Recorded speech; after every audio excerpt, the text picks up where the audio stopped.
Você já percebeu como a disciplina, ou melhor, a falta dela, virou explicação para quase tudo? Se você não consegue manter uma rotina, é falta de disciplina. Se não consegue emagrecer, também é falta de disciplina. Se não consegue mudar de carreira, tirar um projeto do papel, empreender ou até aprender algo novo, a resposta parece ser sempre a mesma: disciplina. E é curioso como rapidamente a gente começa a se culpar, principalmente nós, mulheres. Eu não sou boa o suficiente, na minha idade eu já deveria saber o que fazer, todo mundo já encontrou um caminho, menos eu. Mas e se o problema não for exatamente disciplina? Porque sim, ela pode ser uma parte da questão, mas está longe, com certeza, de ser a única possibilidade. E eu queria te convidar a olhar para uma outra hipótese que quase ninguém considera. Para quem não me conhece, eu sou a Ari, especialista em ciências comportamentais e mestre em tecnologia e inovação. E uma das coisas que mais observo quando estudo o comportamento humano é que muitas pessoas se sentem travadas, não porque lhes falta capacidade, motivação ou disciplina, mas porque lhes falta clareza. E é sobre isso que eu quero refletir hoje com você. Você tem certeza de que o seu problema é disciplina? Porque existe uma diferença importante entre estar sem movimento e estar sem rumo. Imagina alguém entrando em um carro, ligando o motor e acelerando sem saber para onde está indo. Ninguém diria que o problema dela é falta de movimento. O problema é ausência de direção. Como diz o personagem do gato em Alice no País das Maravilhas, se você não sabe para onde vai, qualquer caminho serve. E talvez seja exatamente isso que aconteça com muitas de nós. Não temos no momento uma direção para que possamos aplicar a nossa disciplina. Eu sei porque de tempos em tempos eu também me encontro nesse lugar. A gente se cobra a execução quando ainda está tentando entender qual caminho faz sentido. Se cobra produtividade quando ainda não tem clareza sobre o que exatamente produzir. Se cobra consistência e disciplina quando ainda não decidiu o que realmente quer construir. E aí entra uma frase muito repetida por aí que eu só concordo com uma parte dela. A clareza vem quando se está caminhando. E sim, existe uma parte da clareza que só aparece na experiência, mas existe outra que precisa vir antes do primeiro passo, porque agir sem nenhuma direção não produz clareza. Na minha vida profissional, trabalhando com planejamento, análise de dados e tomada de decisão, eu nunca vi uma empresa séria tomar uma decisão de negócio sem ter um mínimo de norte. Primeiro definimos o objetivo, depois reunimos informações, analisamos cenários, comparamos possibilidades e só então tomamos uma decisão. Na vida talvez não seja assim tão diferente. É claro que nunca teremos todos os dados, é claro também que nenhuma escolha vem acompanhada de garantias, mas existe uma diferença enorme entre agir sem certeza e agir sem direção. O objetivo é construir clareza suficiente para decidir e só assim dar o primeiro passo. Porque quem espera certeza não sai do lugar, mas quem decide sem clareza corre o risco de caminhar muito e ainda assim continuar perdida. O que costuma acontecer com muita frequência, convenhamos. E talvez seja justamente aqui que a disciplina seja colocada no lugar errado, porque ela ajuda a sustentar uma escolha, mas não ajuda a fazer essa escolha.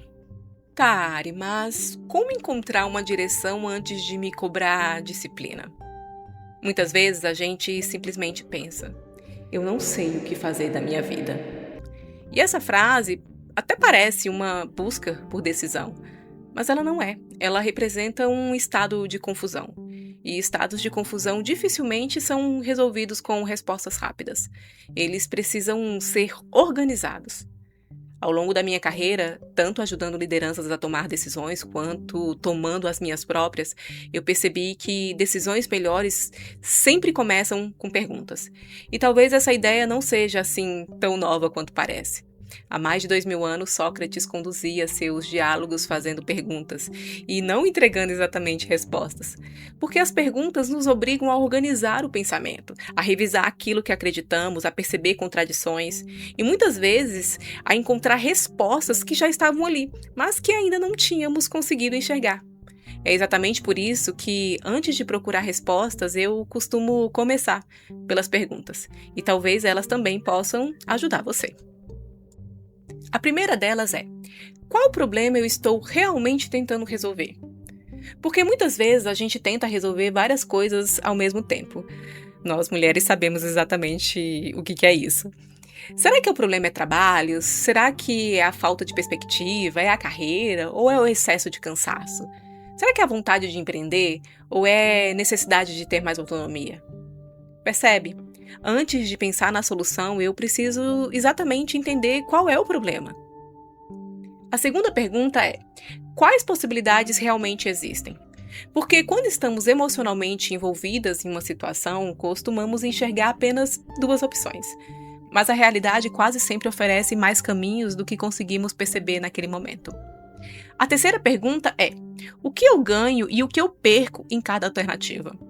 Porque toda decisão ela envolve trocas, e ignorar essas trocas não faz com que elas deixem de existir. A quarta pergunta: quais critérios são mais importantes para mim neste momento? E perceba que eu disse neste momento, porque os critérios mudam ao longo da vida. Em alguns períodos, estabilidade pesa mais, em outros, liberdade, em outros, aprendizado, em outros, qualidades de vida. Não existe uma resposta universal. Existe contexto. E por fim, a quinta pergunta: o que eu ainda preciso descobrir antes de decidir? Porque nem toda indecisão é falta de coragem. Às vezes ela é apenas falta de informação. E quando começamos a organizar uma decisão dessa forma, a sensação de estar perdida começa a diminuir. Não porque a resposta aparece de repente, mas porque aquilo que antes parecia um monte de pensamento ali desconectado começa a ganhar estrutura. E quando existe estrutura, fica muito mais fácil enxergar qual pode ser o próximo passo. Essas 5 perguntas já ajudam muito a organizar uma decisão. Mas existe um detalhe importante. Nós dificilmente analisamos uma situação de forma completamente neutra. Todos nós carregamos vieses, pontos cegos, suposições que nem percebemos que estamos fazendo. Medos que muitas vezes se disfarçam de argumentos racionais. Por exemplo, expectativas da nossa família, opiniões de pessoas importantes para nós, experiências passadas que influenciam a forma como enxergamos o presente. Tudo isso participa da decisão, mesmo quando acreditamos que estamos sendo completamente racionais. Foi justamente por saber disso que eu comecei a usar a tecnologia de uma forma diferente. Não para tomar decisões por mim, que fique bem claro. Nem para dizer qual é o caminho a seguir, mas para me ajudar a analisar melhor aquilo que eu já estava pensando. Porque existe uma diferença enorme entre perguntar para uma inteligência artificial o que eu devo fazer e dizer: me ajude a analisar essa situação, me faça perguntas que eu talvez ainda não tenha considerado, me ajude a identificar quais critérios podem estar faltando nessa análise. Percebe a diferença? No primeiro caso, eu estou tentando terceirizar uma decisão. No segundo, eu estou tentando melhorar a qualidade do meu raciocínio. E, para mim, essa é uma diferença fundamental, porque muitas vezes a resposta não está fora, está dentro de nós. Bem coach essa frase, né? O problema é que a resposta vem misturada com medo, misturada com ansiedade, excesso de informação, com expectativas que talvez nem sejam nossas. Quando eu uso a tecnologia dessa forma, ela não substitui o meu julgamento, ela organiza a conversa que eu estou tendo comigo mesma. A decisão continua sendo a minha, mas a análise fica melhor. Os critérios ficam mais claros, os pontos cegos aparecem com mais facilidade. E aquilo que antes parecia apenas um estado de confusão começa finalmente a ganhar estrutura. Não porque a tecnologia saiba qual é a melhor escolha, mas porque ela me ajuda a pensar melhor sobre a escolha que eu preciso fazer. E como isso funciona na prática? Em vez de eu pedir uma resposta, eu peço que a inteligência artificial conduza uma reflexão. O prompt é mais ou menos assim: estou buscando direção para finalmente tomar uma decisão. Não quero que você me diga o que fazer, quero que me faça perguntas, uma de cada vez, para compreender melhor o problema, explorar possibilidades, identificar critérios importantes e perceber pontos cegos que talvez eu ainda não tenha considerado. Só depois que todas as perguntas forem respondidas, faça uma análise neutra e objetiva das minhas respostas, mostrando padrões, possíveis contradições, critérios que apareçam na conversa e aspectos que ainda merecem reflexão. Percebe que o objetivo não é encontrar uma resposta pronta? O objetivo é organizar o pensamento.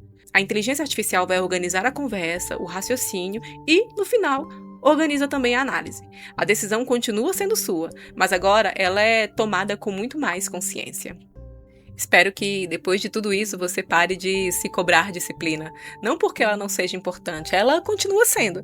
Ela é o que faz a gente seguir em frente quando o entusiasmo acaba. Mas ela tem um momento certo de entrar em cena. E esse momento vem depois que já existe uma direção. E se você quiser aprender a usar a tecnologia justamente para organizar o pensamento, enxergar com mais clareza e tomar decisões de forma mais consciente, utilizando a inteligência artificial como extensão do seu próprio raciocínio, eu deixei um link para o meu site aqui na descrição. Lá você vai encontrar materiais gratuitos e prompts que eu utilizo para transformar a inteligência artificial em uma ferramenta de reflexão, organização do pensamento e apoio à tomada de decisão. Qual decisão você vem adiando porque ainda sente que não tem clareza suficiente para tomá-la? Me conta nos comentários. Eu gosto muito de ler essas histórias porque elas me ajudam a entender quais são as decisões que mais desafiam as mulheres que acompanham o canal.